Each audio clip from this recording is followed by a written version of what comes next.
Hello? Is this recording? Oh, it is. Okay. Hi, I'm Michelle T, and I'm a queer writer. I've written a lot of memoirs and a couple of novels and a lot of poetry. And I'm here to talk about it. Um, I think that in this world, most queer people would have to be crazy not to be crazy, which means that if you're not crazy, you're crazy. So either way, you're kind of crazy. This world is hard for most people, and it's really hard for queer people, and then it's extra hard if you're a queer person of color, if you're a totally disenfranchised poor queer person, if you have no support from your family. I mean, whatever, we all have horrible stories and things that we've survived. And um, and it's intense when you get older and you become an adult. Those things don't necessarily go away. And the services that are available to you as a young queer, when everyone's sort of in love with you, can kind of vanish as you get a little older. And I think it kind of feels a little bit like getting kicked out of the house, maybe for the second time. Um, so I'm going to talk, I guess, about my own stuff. I have suffered from like depression and anxiety, but because I'm a very high energy person who like gets a lot of stuff done, and I do enjoy being out in the world and I enjoy people, I think a lot of times that was hard for a lot of people to see. And I kind of liked it that way because you don't want everyone knowing your business. Um, it doesn't feel great to feel vulnerable. So, but it can be dangerous, to be hiding stuff like that. I will tell you what I've done to feel better. And I will first tell you that I do feel a lot better. One thing that I took care of was the fact that I was abusing drugs and alcohol for a long time. And it was one of those things where it started out super fun.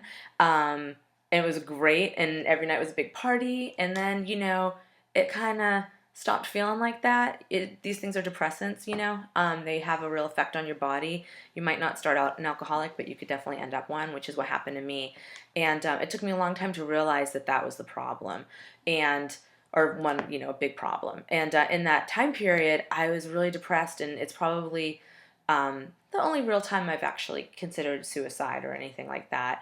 What I did was I got help. I started actually talking to people. I was really lucky to know people who had struggled with alcoholism and managed to not drink anymore.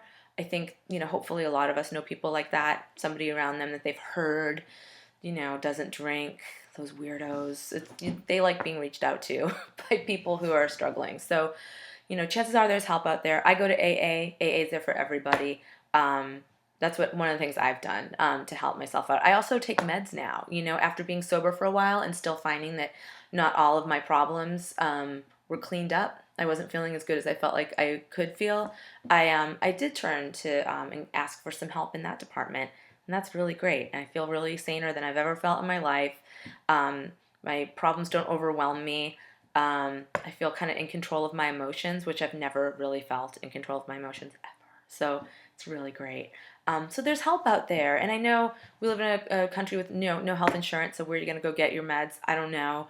I don't know where you live, people who are listening to this, but places do have free clinics. A lot of places, a lot of cities have emergency mental health places. I just feel like if you're at the point that you want to kill yourself, then like you might as well just like reach out. What do you have to lose? Like you're at the kind of the bottom, and if there's any way to kind of be in that place and feel it as a liberating place to be instead of a damned place to be, see if you can do that. One of the coolest shows I ever saw was a one-person show by a queer artist named Harry Dodge. It was called Muddy Little River, and it dealt with suicide. And the main character was saying, why kill your stupid self if you're that far gone? Why not do something crazy? Like, they believe the character said, go get one of those calendars that have like every beautiful place in the world on it, and just figure out how to go there.